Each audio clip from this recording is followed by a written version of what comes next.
This video is on electric flux. Electric flux, which has the variable symbol capital phi, usually it's capital, sometimes it's lowercase, but in any case it's phi sub e. And electric flux is a measure of the number of electric field lines that pass through a given surface area.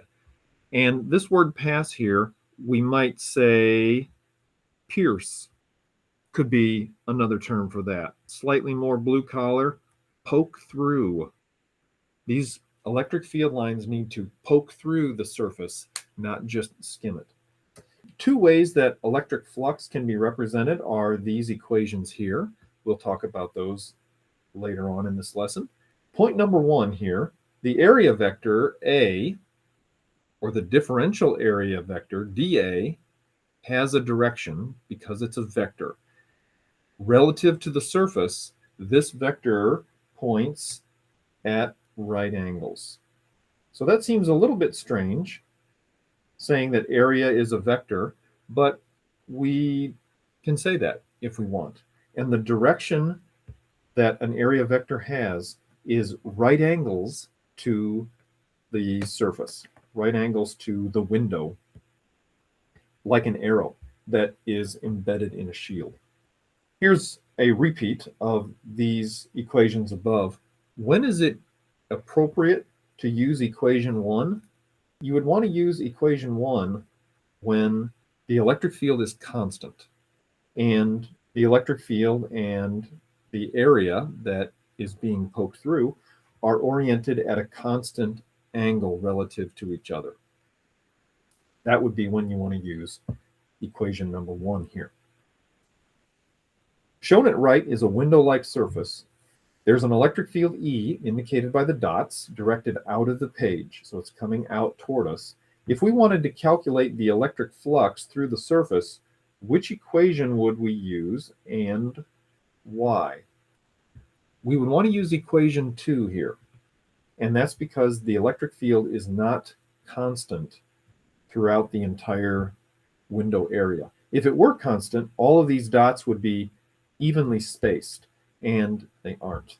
So we would have to use an equation something like number 2 if we wanted to get to the bottom of that. A related question, if we were to calculate the electric flux through the window-like surface, would we need to take into account all of the dots shown in the figure? And that would be no. Only the enclosed dots contribute to the electric flux through that window. So these dots here on the outside, we would not need to worry about those because they are not contributors to the electric flux through that specific window. We just stated that 2 equations for electric flux, there they are. Yet a third one contains the fundamental constant epsilon naught, the permittivity of free space, whose value in units are right there. And that equation goes something like this. The electric flux is equal to the charge that's enclosed by some surface divided by epsilon naught. By convention, when flux is positive, there is a net field lines outward through the surface. So now we're not talking about a window, we're talking about a 3-dimensional surface, like a basketball or a can or something with electric field lines either going into it or out of it pretty much throughout its entire surface area.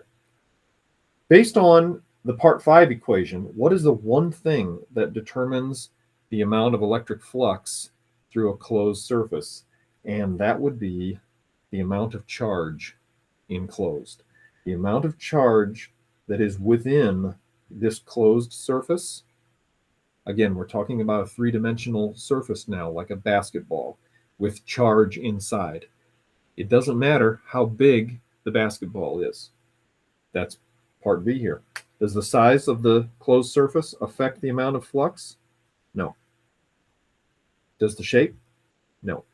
If I took that same amount of charge that was inside the basketball, and if I put it inside a shoebox or a moving box, the total flux would be the same, because you can see from that equation The total amount of electric flux depends only on the amount of charge that is inside. So here we have 4 surfaces. We have to imagine that these are 3-dimensional. I can only show them 2-dimensionally on the paper, but we have to imagine each of these, 1, 2, 3, 4, as sacks or bags that these various charges are in. The general equation, as we just went through, is the electric flux is equal to the total charge that's enclosed divided by this universal constant epsilon naught.